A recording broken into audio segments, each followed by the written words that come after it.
সহ অন্যান্য সরকারি অফিসার সরকারি কার্য পরিচালনা করার জন্য যেভাবে সরকারি একটি গাড়ি পেয়ে থাকে, ঠিক একই প্রক্রিয়ায় আমাদের যারা সংসদ সদস্য আছে তাদেরকে ঠিক একই প্রক্রিয়া একটি গাড়ি ব্যবহার করা দেয়া যায় কিনা সেটি আমি এই সংসদে জানিয়েছিলাম।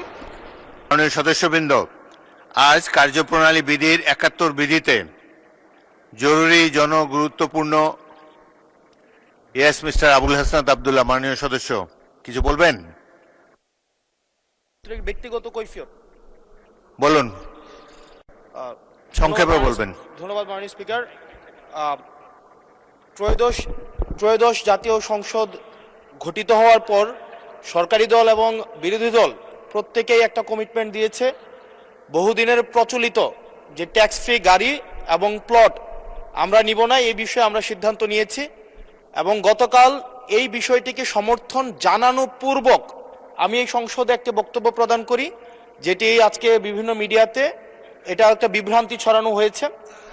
আমি আমার জায়গা থেকে যেই ট্যাক্স ফ্রি গাড়ি আমরা নিব না এবং প্লট এই সুবিধাটি যেটা আমরা নিব না, এই সিদ্ধান্ত সমর্থনপূর্বক আমি জানিয়েছি জেলা পরিষদের চেয়ারম্যান, উপজেলা পরিষদের চেয়ারম্যান, পৌর মেয়র, ডিসি, ইউনো, এসিল্যান্ড সহ অন্যান্য সরকারি অফিসার সরকারি কার্য পরিচালনা করার জন্য যেভাবে সরকারি একটি গাড়ি পেয়ে থাকে, ঠিক একই প্রক্রিয়ায় আমাদের যারা সংসদ সদস্য আছে তাদেরকে ঠিক একই প্রক্রিয়া একটি গাড়ি ব্যবহার করা দেয়া যায় কিনা সেটি আমি এই সংসদে জানিয়েছিলাম।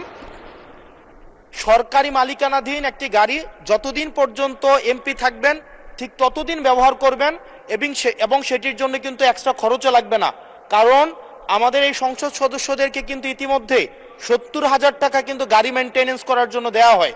এখন গাড়ি মেনটেন্সের জন্য ৭০,০০০ টাকা করে দেওয়া হয়, কিন্তু আমাদের গাড়ি নেই। এখন আমার যে বক্তব্যটা সেটি হচ্ছে, গতকালের বক্তব্যে আমি কোনো ট্যাক্স ফ্রি গাড়ি চাইনি এবং ট্যাক্স ফ্রি যে প্লট এবং গাড়ির যে বিষয়টি রয়েছে সেটি অলরেডি এই সংসদের পুরো হাউস ঐক্যবদ্ধভাবে সিদ্ধান্ত নিয়েছে তারা এটি নেবে না, এবং এই ত্রয়োদশ জাতীয় সংসদের প্রত্যেকটি এমপি সেটির জন্য একটি অনন্য নজির স্থাপন করেছে। এটি মিডিয়াতে বিভ্রান্তি সৃষ্টি করেছে, সেটির জন্য এখানে পুনরাবৃত্তি করেছি সকল এমপিদের পক্ষ থেকে যে আমরা ট্যাক্স ফ্রি গাড়ি বা প্লটের সুবিধা না, অন্যান্য যে সরকারি সুবিধা আছে সেটির মতো করে যতদিন এমপি থাকবে ঠিক ততদিন এমপি শেষ, তারপরে গাড়িটি আবার সরকার ফিরিয়ে নিবে, সেটির জন্য আজকে এখানে দাঁড়ানো। মাননীয় স্পিকার, ধন্যবাদ মাননীয় সদস্য।